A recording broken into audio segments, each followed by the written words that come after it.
Hello students, आपका online education की कक्षा में स्वागत है। और आज हम कर रहे हैं 10वीं कक्षा के सामाजिक अध्ययन के फोर्थ पार्ट विकास की समझ। इस पार्ट के पाठ नंबर 2 हमने पिछले वीडियोज में विकास के बारे में आपको पूरा बताया था। आज आपको हम बता रहे हैं भारतीय अर्थव्यवस्था के क्षेत्र कौन कौन से हैं या भारतीय क्षेत्र के बारे में। तो भारत की जो अर्थव्यवस्था है वो किस प्रकार की अर्थव्यवस्था है? भारत की जो अर्थव्यवस्था है वो मिश्रित अर्थव्यवस्था है। और उस अर्थव्यवस्था के क्षेत्र कौन कौन से हैं उनके बारे में आज बात कर रहे हैं। तो इसमें हमारे भारतीय अर्थव्यवस्था के क्षेत्र कौन कौन से हैं, पहला प्रश्न हमारा यही है कि इसके क्षेत्र कौन कौन से हैं। अर्थव्यवस्था क्षेत्र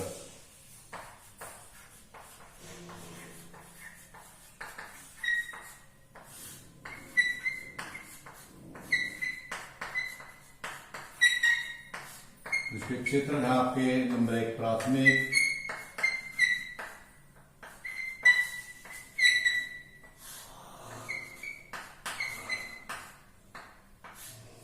नंबर 1 प्राथमिक क्षेत्र, नंबर 2 द्वितीयक क्षेत्र, नंबर 3 तृतीयक क्षेत्र। द्वितीयक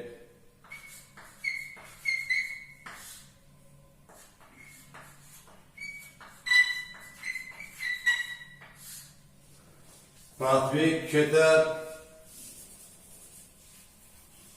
प्राथमिक, द्वितीयक, तृतीयक, 3 प्रकार का पार्ट बनाया जाता है। हम भारतीय क्षेत्र में या कोई भी अर्थव्यवस्था हो उसकी अर्थव्यवस्था की गतिविधियों को हम 3 पार्टों में बांट सकते हैं, जिसको हम प्राथमिक क्षेत्र, द्वितीयक क्षेत्र और तृतीयक क्षेत्र के नाम से जानते हैं।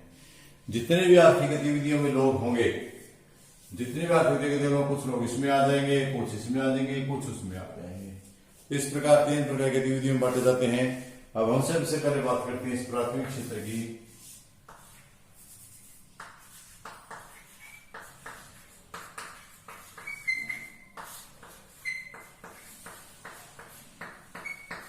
प्राथमिक क्षेत्र क्या है? प्राथमिक क्षेत्र ये लोग प्रकृति वस्तुओं के उत्पादन की गतिविधियों में होते हैं। जो प्राथमिक क्षेत्र के लोग होते हैं, जिस क्षेत्र में आते हैं, प्राथमिक क्षेत्र में आते हैं, वे लोग प्राकृतिक गतिविधियों में शामिल होते हैं।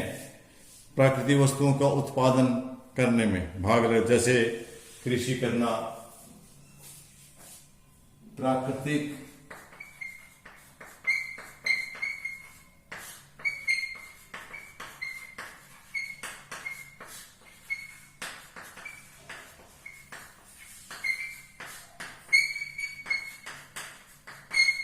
कृषि, पशुपालन, मुर्गी पालन, मत्स्य पालन इत्यादि।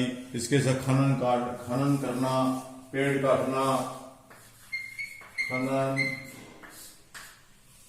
कृषि, खनन, पेड़ काटना, वन लगाना, इस प्रकार की जो गतिविधि हैं सारी गतिविधियों में प्राथमिक क्षेत्र में शामिल की जाती है। इसके बाद जो हमारे 2 नंबर पर जाती है द्वितीयक क्षेत्र।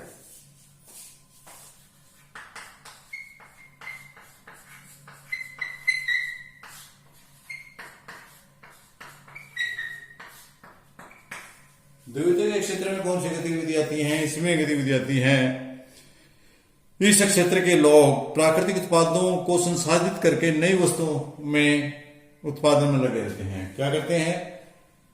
प्राकृतिक उत्पाद उन्होंने पहले बनाए हैं, प्राथमिक क्षेत्र ने उत्पाद बनाए, उन उत्पादों में संशोधित करके नए वस्तुओं को उत्पादन करते हैं। जो प्राकृतिक वस्तुएं को उत्पादन किया था, उत्पादित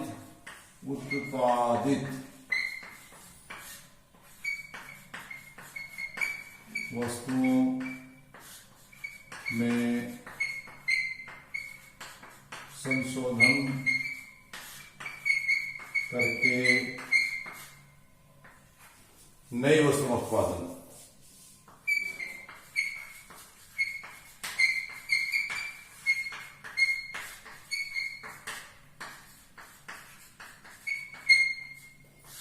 ये क्या करते हैं, जो द्वितीय क्षेत्र के लोग हैं, ये जो प्राकृतिक उत्पाद होते हैं उत्पादों में परिवर्तन करके नए वस्तु के उत्पाद में लगे होते हैं। जैसे कपड़ा बनाना, चीनी में चीनी का उत्पादन,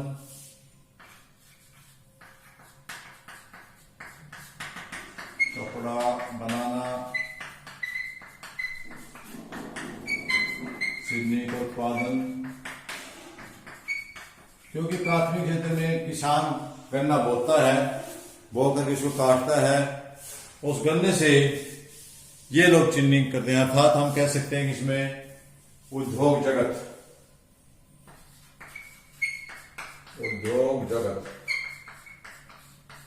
कल कारखाने जितने भी हैं वे हम इसमें शामिल करते हैं। और इससे आगे हमारा जो लास्ट है वो है तृतीयक क्षेत्र, तृतीयक क्षेत्र।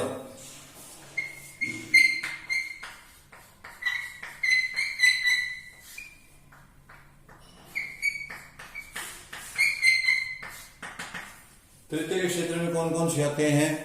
तृतीयक क्षेत्र में आपके आते हैं वे लोग जो प्राथमिक और द्वितीयक क्षेत्रों के उत्पादन में वो सेवाएं देते हैं। एक हमारा क्षेत्र ये था, एक ये था प्राथमिक व द्वितीयक क्षेत्र को सेवाएं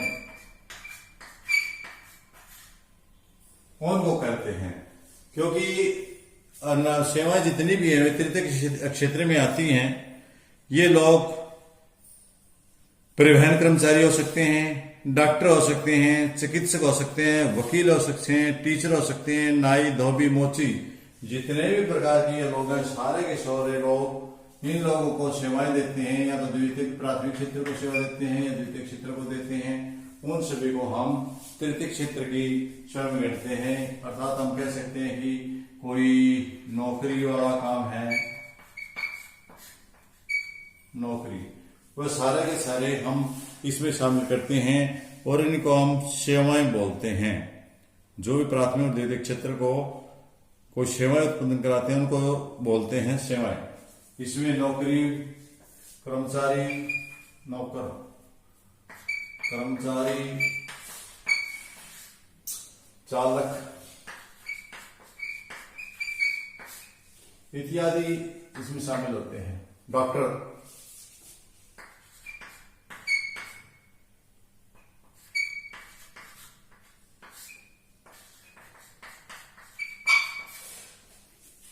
तो मेरे ख्याल में आपको तीनों क्षेत्रों की अच्छी जानकारी आ गई होगी। इसके बाद अगले पर चलते हैं जो इसका संक्षिप्त परिचय में आपकी शामिल हैं। तो नंबर 5 पे सकल घरेलू उत्पाद क्या है?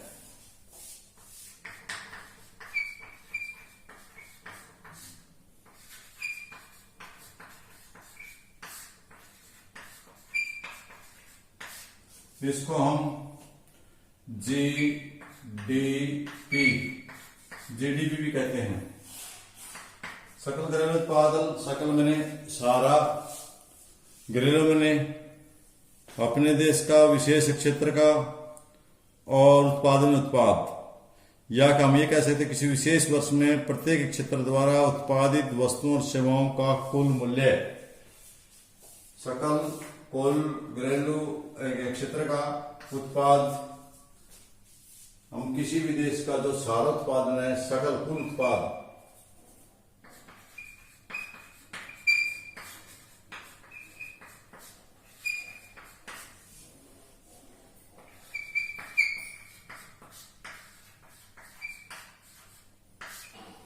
किसी देश का किसी वर्ष का कुल उत्पाद, किसी देश का किसी देश का कुल उत्पाद किसी विशेष वर्ष, किसी विशेष वर्ष का।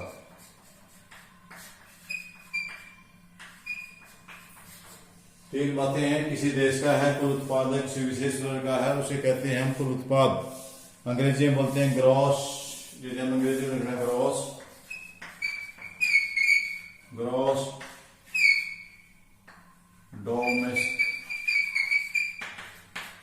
डोमेस्टिक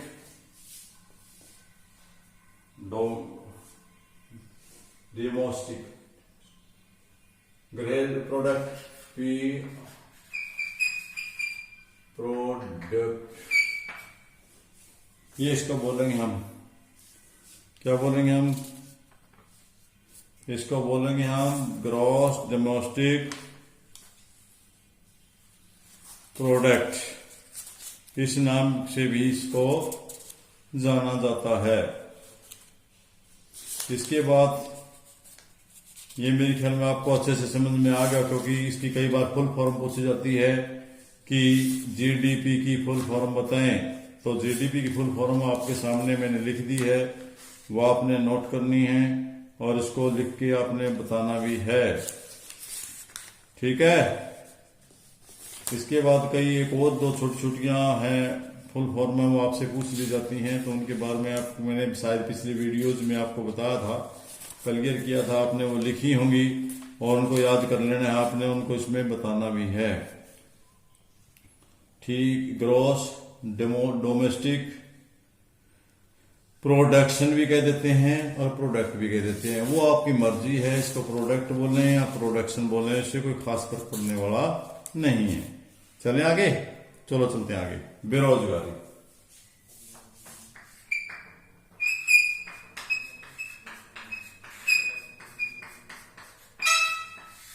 बहुत ही आसान सी बात है, आप सभी बच्चों को पता है इसके बारे में।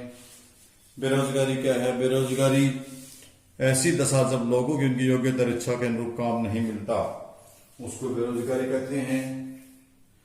एक जिस आदमी को मिस्त्री नहीं है, मिस्त्री का काम नहीं है, तो उसको हम बेरोजगार नहीं कहेंगे। लेकिन यदि आदमी किसी काम में विशेष है, उसको ज्ञान है, फिर भी उसको काम नहीं मिलता, वो करना भी चाहता है, तो ऐसी दिशा में जब लोगों को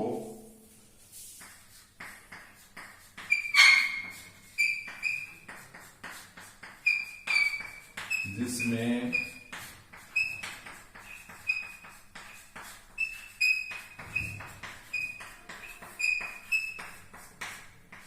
क्या बोल रहे हैं, जिसमें लोगों को योग्यता और इच्छा के अनुसार काम नहीं मिलता,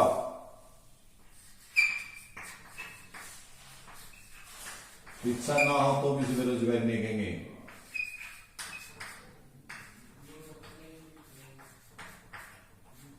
इच्छा के अनुरूप कार्य नहीं मिलता, उसे हम बेरोजगारी कहेंगे। यदि कोई आदमी योग्य है लेकिन उसके अंदर इच्छा नहीं है काम करने की, तो उसे हम बेरोजगार नहीं कह सकते, सिर्फ उसे बेरोजगार कह सकते हैं जो काम करने का इच्छुक भी है तथा उसके अनुरूप उसमें योग्यता भी है, तो उसको हम बेरोजगारी का नाम देंगे। इसके बाद आगे हम चलते हैं, खुली बेरोजगारी क्या है? ये थी बेरोजगारी, खुली बेरोजगारी।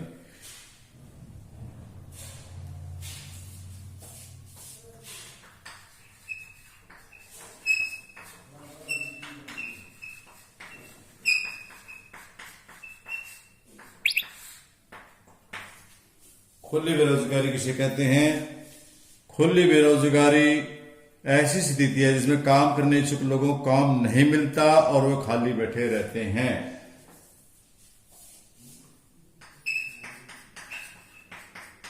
लोगों को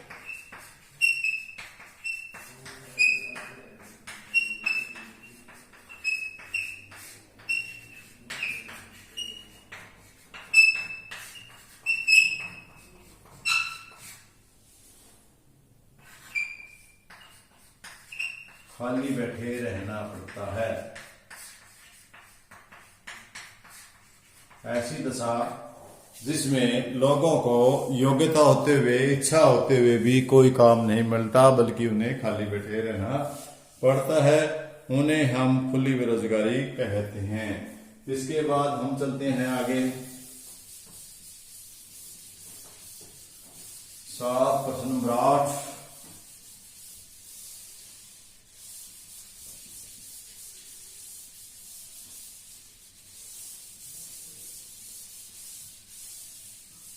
मैं आज आपको ये छोटे छोटे मैन आपके प्रभाव प्रश्न करा रहा हूं जो परीक्षा में पूछे जाते हैं, जिनकी जानकारी आपको इसमें होनी चाहिए, क्योंकि कल मैं अभ्यास के प्रश्न करूँ उससे पहले इनका आपको ज्ञान होना आवश्यक है और आपको पाठ भी पढ़ कराना है। तो जो अगला प्रश्न है वो है परछन या छुपी हुई बेरोजगारी किसे कहते हैं।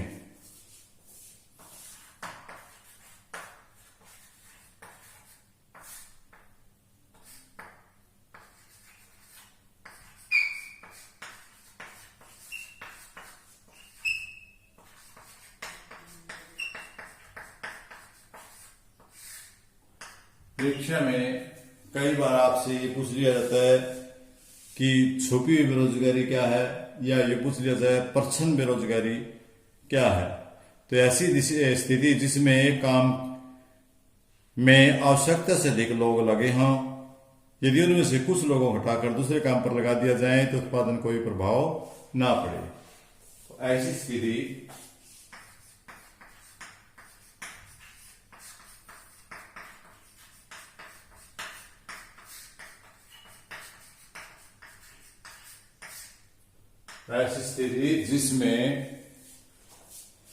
ऐसी स्थिति जिसमें एक काम में आवश्यकता से अधिक लोग होते हैं, जिसमें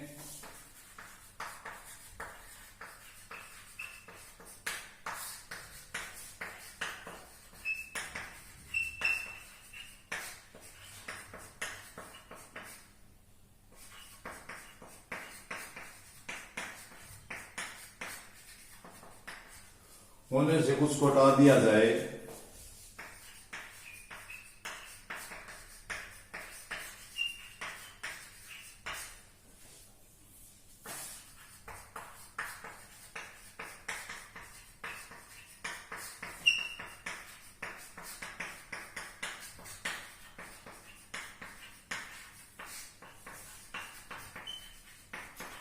कोई प्रभाव नहीं पड़ता, उत्पादन उतना ही होना है जितना होता था। ऐसी दशा को कहते हैं, नहीं पड़ता। ऐसी दशा जिसमें आवश्यकता से अधिक लोग लगे होते हैं, इनमें कुछ लोगों को हटा दिया जाए तो उत्पादन पर कोई प्रभाव नहीं पड़ता। ये खास करके कृषि में होता है, जहां पर जमीन थोड़ी हो लेकिन लोग घर में सदस्य ज्यादा हों तो सारे के सारे सदस्य काम पर लगे होते हैं। एग्जाम्पल के लिए यदि किसी किसान के 5 बेटे हैं और 500 ही खेत में काम करें, लेकिन वो काम एक ही आदमी का या 2 आदमियों का है, तो उसमें से 2-3 आदमियों को हटा दिया जाए तो भी काम उतने ही समय में हो जाएगा। तो उसमें से जो 2-3 लोग हैं वो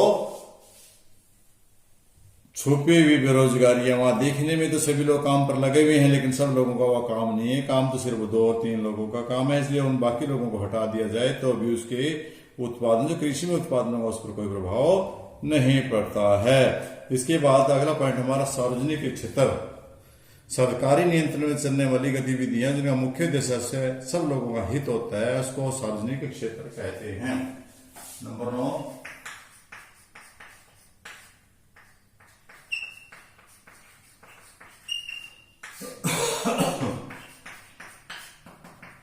जैसे कि आपको सार्वजनिक सब जनों का क्षेत्र, सार्वजनिक क्षेत्र की यदि हम संधि करें, सर्व शब्द सार्व है, सभी, जन मैंने आदमी, सभी आदमियों के हित की जो गतिविधियां होती हैं, आर्थिक गतिविधियां होती हैं, उनको हम सार्वजनिक क्षेत्र कहते हैं।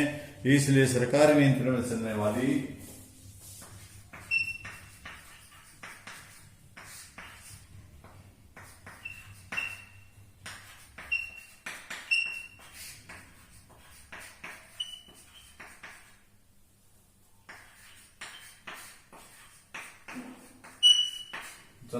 गतिविधि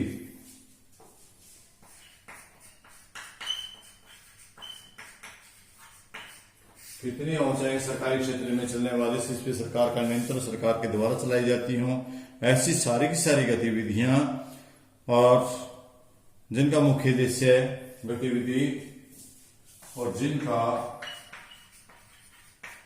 मुख्य उद्देश्य जनहित हो,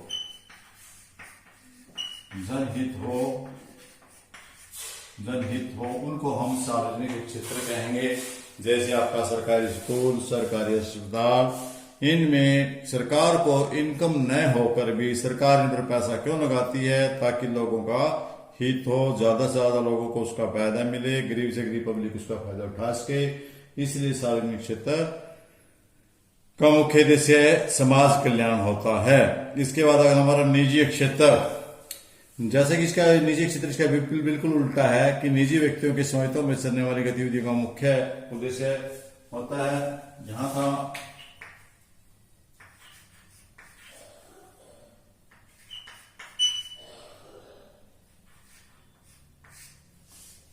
निजी क्षेत्र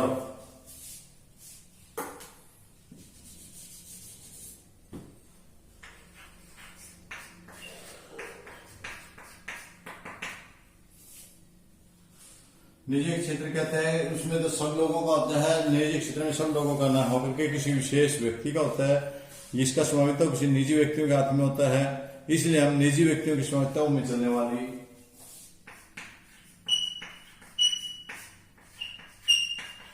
निजी खुद के व्यक्तियों के, वहां सरकार का स्वामित्व था, यहाँ स्वामित्व निजी व्यक्तियों के स्वामित्व में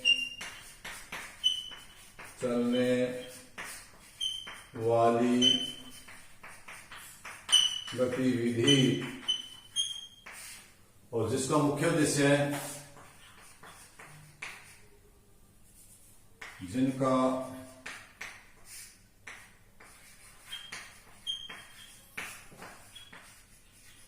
मुख्य उद्देश्य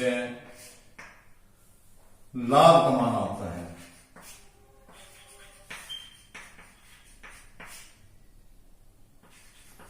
जो कोई भी प्राइवेट कंपनी है उसका मुख्य उद्देश्य कहता है कि अधिक से अधिक लाभ हो, जबकि सरकारी क्षेत्र की कोई है तो उसका मुख्य उद्देश्य होता है लोगों का हित हो। जो निजी क्षेत्र के लोग होते हैं वे समाज लोगों के हित पर ध्यान नहीं देकर के अपने लाभ कमाने के ऊपर ज्यादा उनका मुख्य उद्देश्य ध्यान रहता है। इसके बाद हम आगे चलते हैं। संगठित क्षेत्र क्या है?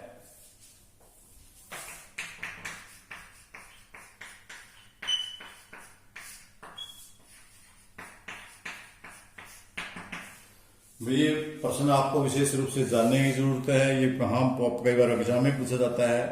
तो संगठित क्षेत्र वह क्षेत्र जहां कर्मचारी का रोज नियमित है काम करने के घंटे, वेतन, सेवा शर्तें नियुक्त समय में स्पष्ट होती है। जब हमारी उसकी रोजगार की उसको कोई रोजगार मिलता है या उसको कोई काम धंधा मिलता है, तब उसके काम करने के घंटे, वेतन, सेवा, ये सारे के सारे उसकी नियुक्ति के समय, नौकरी ज्वाइन करते ही समय ये सारी की सारी बातें उसमें शामिल होती हैं। तो हम क्या किसको कहेंगे? संगठित क्षेत्र जहां व्यक्तियों का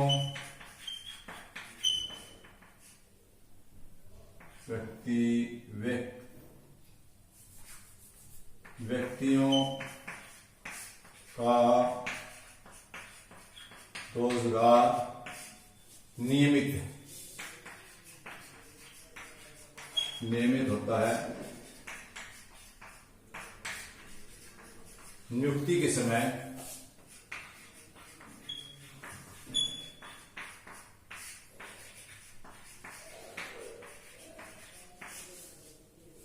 जिस क्षेत्र में व्यक्तियों का रोजगार नियमित होता है, नियुक्ति के समय काम करने के घंटे, वेतन और सेवा के समय काम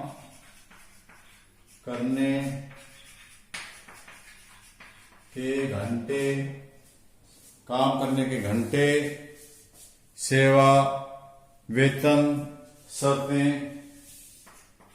घंटे, वेतन, सेवा, शर्तें निश्चित की जाती हैं। निश्चित सेवा शर्तें नियुक्ति के समय काम करने के घंटे, वेतन, सेवा, शर्तें आदि सारी की सारी स्पष्ट होती हैं।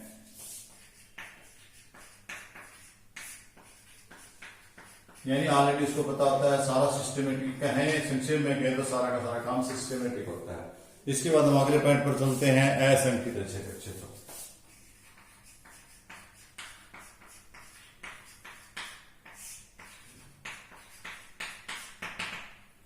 इसका ऐसा तो लग गया तो इसका मतलब उल्टा हो गया। इसका मतलब इस क्षेत्र में रोजगार नियमित नहीं होता, काम करने घंटे के नियमित नहीं होते, वेतन नियमित नहीं होता और सेवाएं शर्तें बिल्कुल स्पष्ट नहीं होती। यानी हम बिल्कुल इसके विपरीत चलेंगे। ऐसा क्षेत्र जिसमें व्यक्तियों का रोजगार अनियमित होता है, अनियमित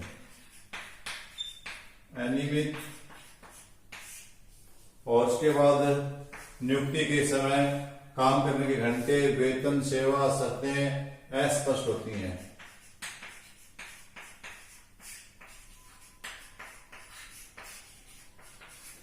तो इस प्रकार इसका कोई सिस्टम नहीं होता, कितने समय काम करना है, कब करना है। तो इस प्रकार हम कहेंगे कि जहां व्यक्तियों को एक सिस्टमेटिक ढंग से काम करने का, वेतन, समय, सब शर्तें स्पष्ट हो, उसको हम संगठित क्षेत्र कहेंगे। और जहां पर ये बातें स्पष्ट ना हो किसी प्रकार की, तो उन्हें असंगठित क्षेत्र कहेंगे। तो आज के इस पीरियड में इतना ही काफी। कल फिर मिलते हैं आपको इसी पाठ, इसी समय, इसी के साथ। तब तक ले से बच्चों का बहुत बहुत धन्यवाद। करते रहिए, पढ़ते रहिए, बढ़ते रहिए। जय हिंद।